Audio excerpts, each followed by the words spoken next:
Boosting broadband capacity around Vermont, especially for underserved areas, has been a constant part of the dialogue in the state's response to the COVID pandemic.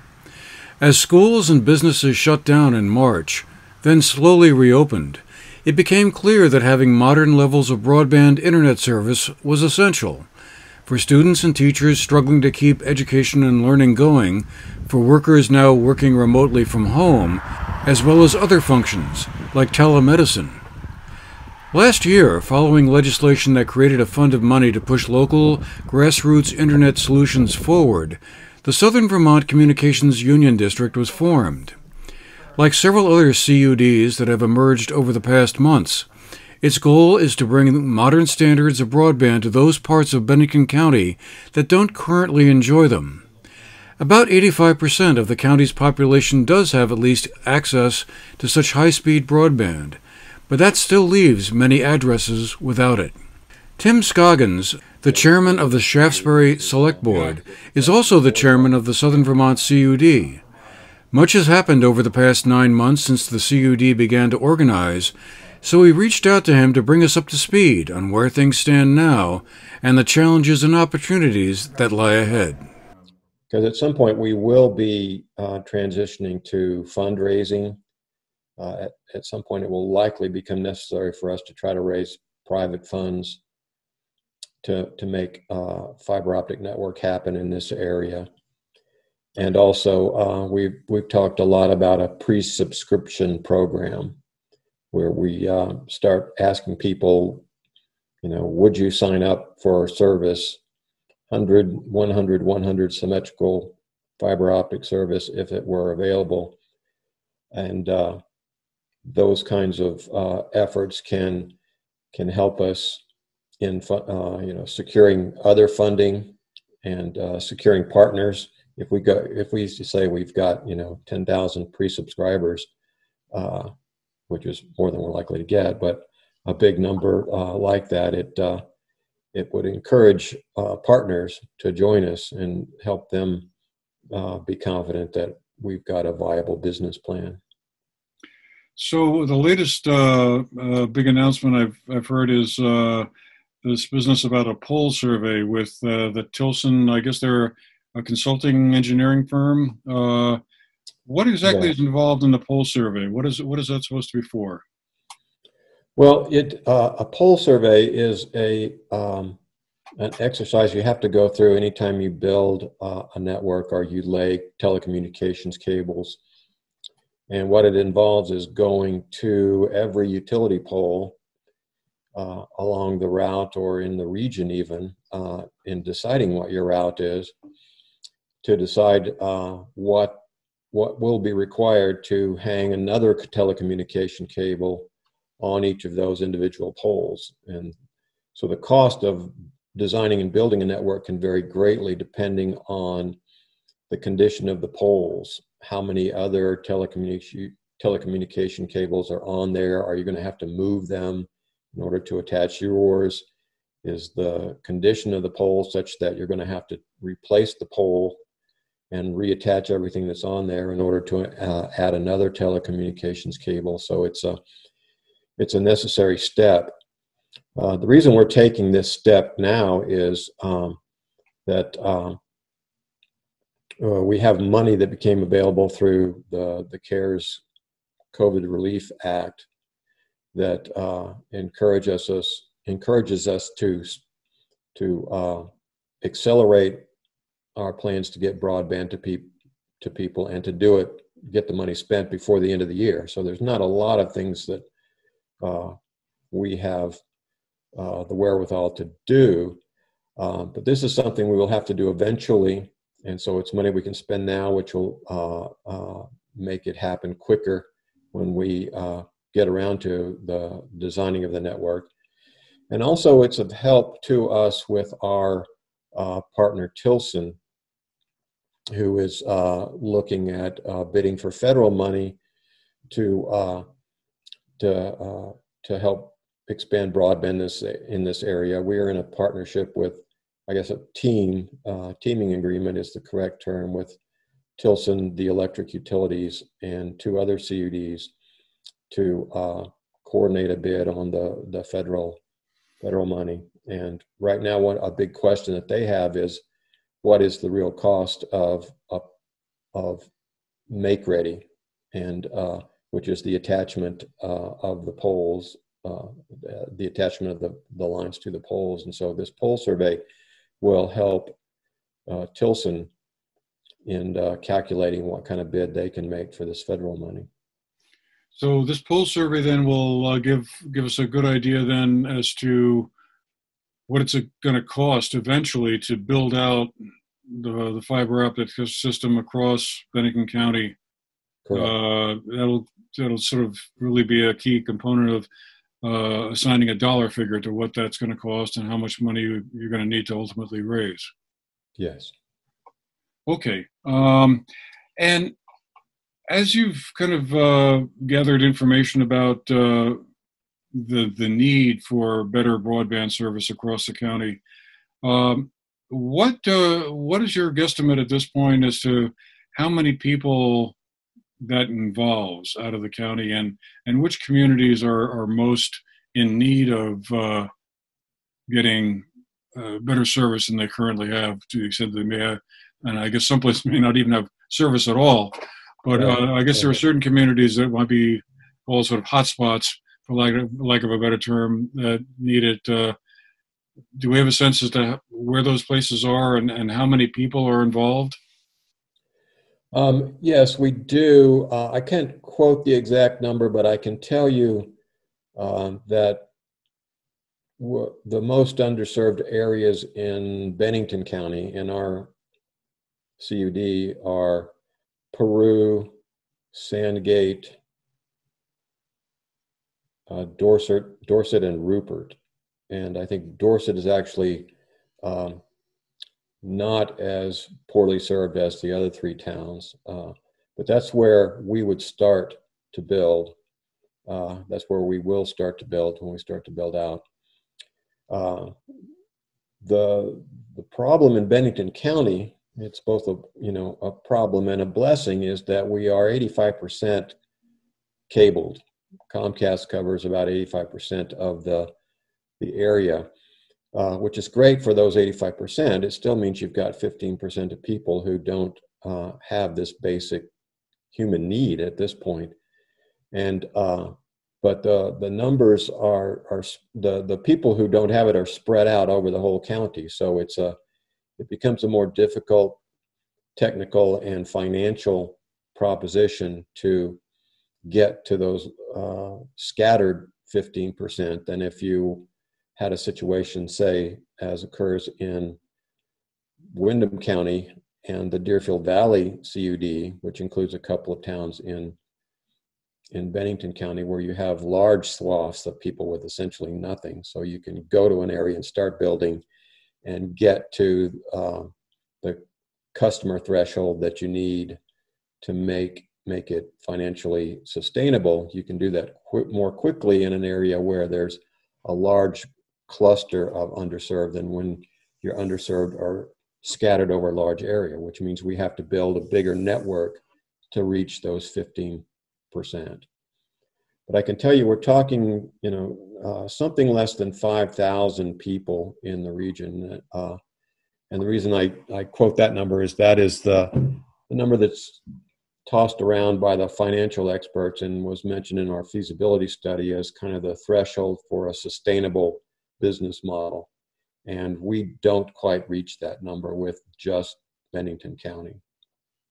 So I know you've been considering or having discussions with neighboring CUDs to have maybe a partnership either with ones in Windham County or perhaps Rutland County. Does that look like that's going to be sort of necessary to hit that the magic number there to get enough of a subscriber base?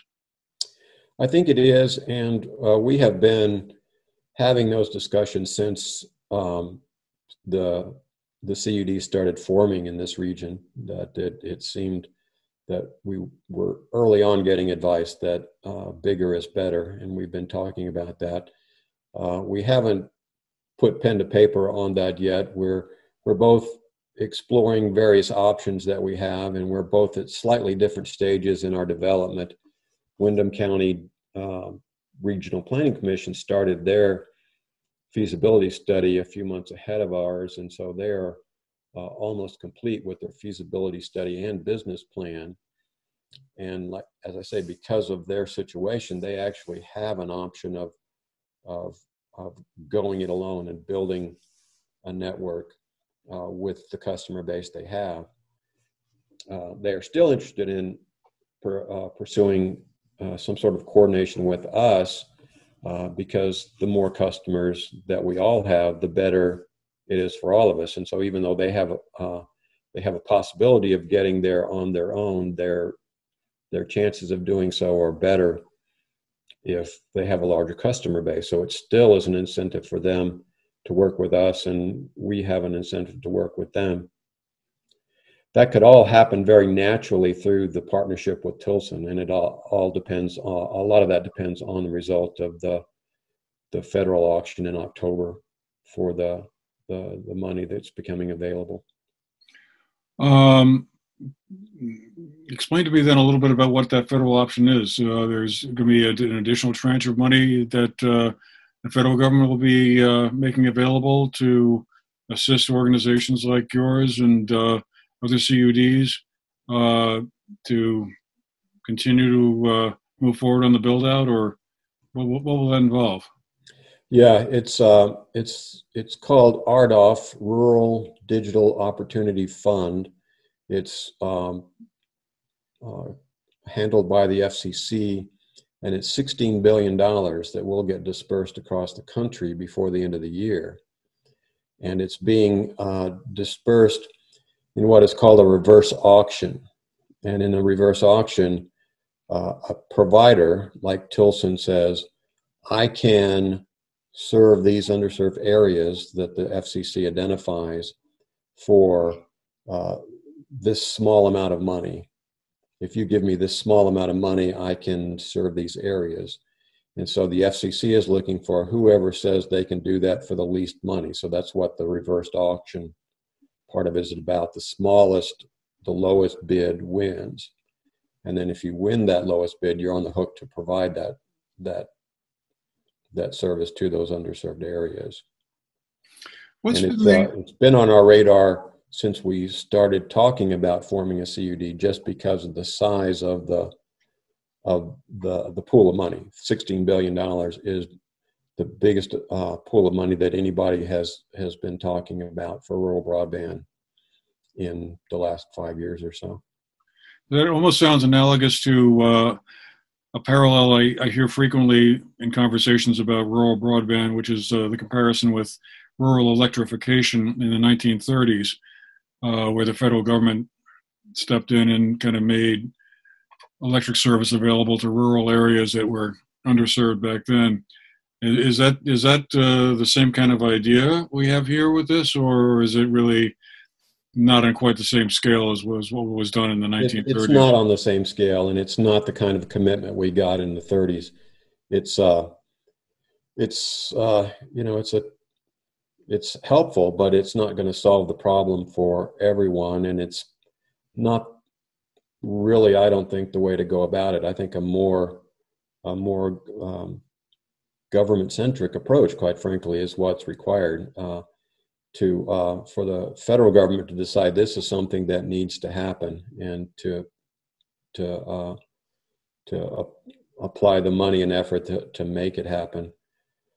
Certainly this will help, but there are problems with doing it this way, auctioning off different blocks to different service providers. Potentially, you could end up with different service providers bidding successfully on nearby blocks. So then you're in a situation where you've got nearby areas, potentially even contiguous areas, that the federal government is giving one internet service provider money to serve one area and another one to serve another area.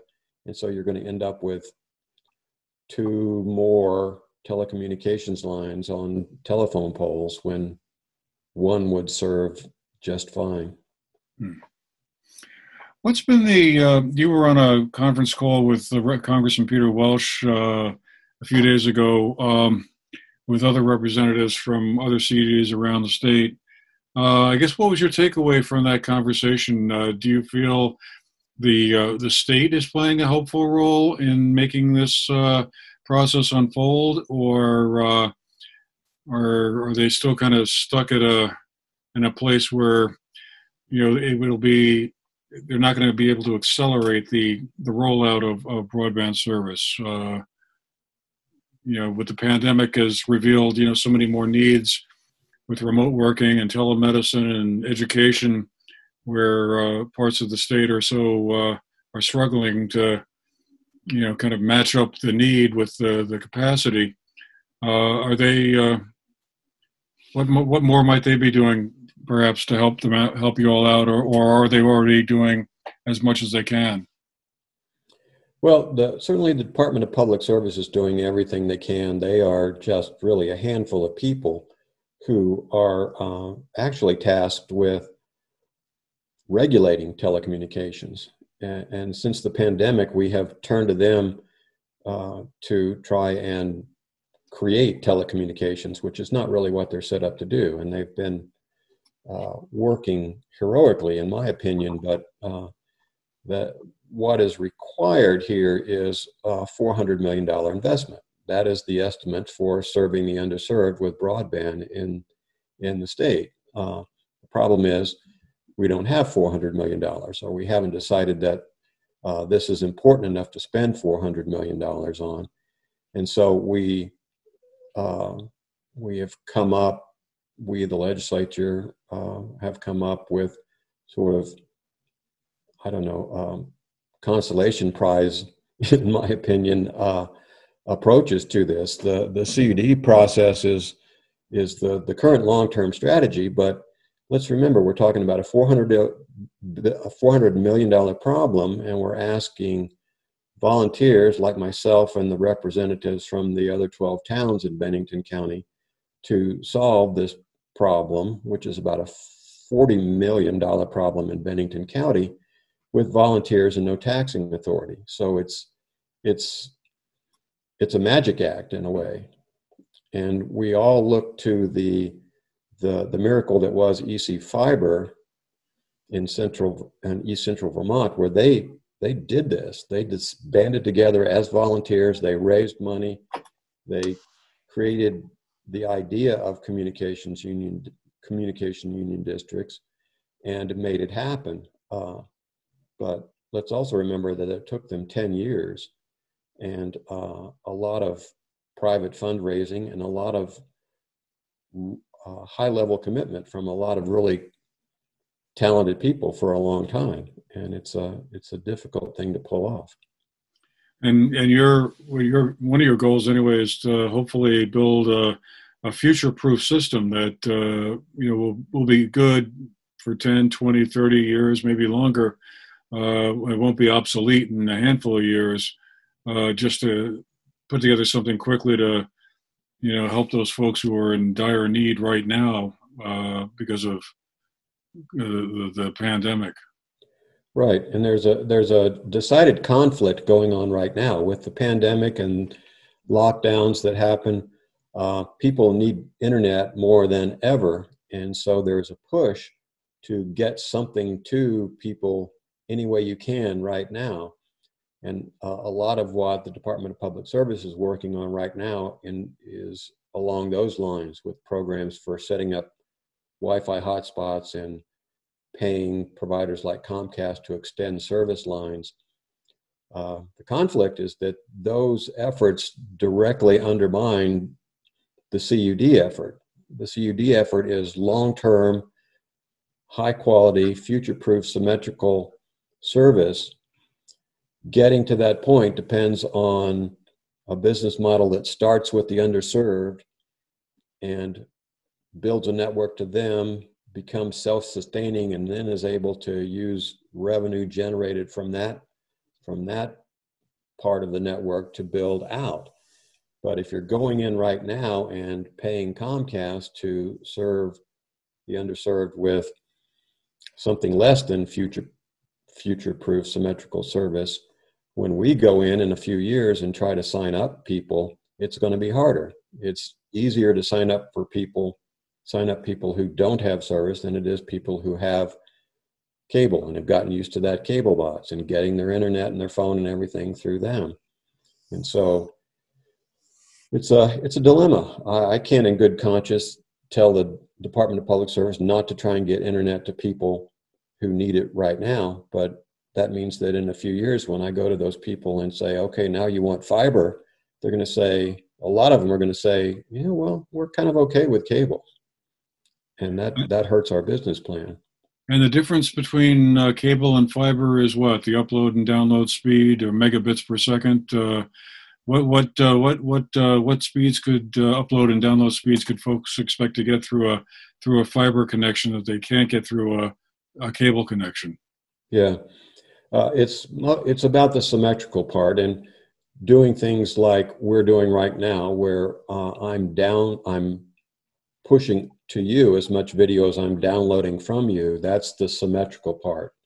And that's what you don't get with cable. Your cable will advertise that you get 25 megabits per second down. So if you're watching Netflix, that works fine. But when you try to broadcast your video for a Zoom meeting, your upload speed is, say, 3 megabits per second. And so it's more difficult to do that. And as we're finding more and more, there's this symmetrical connection that becomes important. It's important for Zoom meetings like we're having, for remote learning like the kids are doing, for telemedicine where you're pointing your cell phone at your foot to tell your doctor what's wrong with it. You're sending up as much as you're bringing down, and it's that symmetrical connection that you don't get through cable. Well, that's kind of where we are right now with the Southern Vermont CUD. Is we have gotten a business plan or a feasibility study that says we need to partner with other CUDs, and we have been thinking that all along, so that's not really a surprise. We are planning to more or less put things on hold with the CUD until we find out what happens with the RDOF auction and whether or not we're going to be working with Tilson and the electric companies to expand broadband, or if we're going to be doing it just on our own or with other CUDs. So that's kind of where we are right now. Regardless of how it plays out, or whether more state or federal revenue will become available, getting stronger, more consistently available broadband is an issue whose time has clearly come. It's a staple subject in political debates among candidates seeking public office during this election cycle.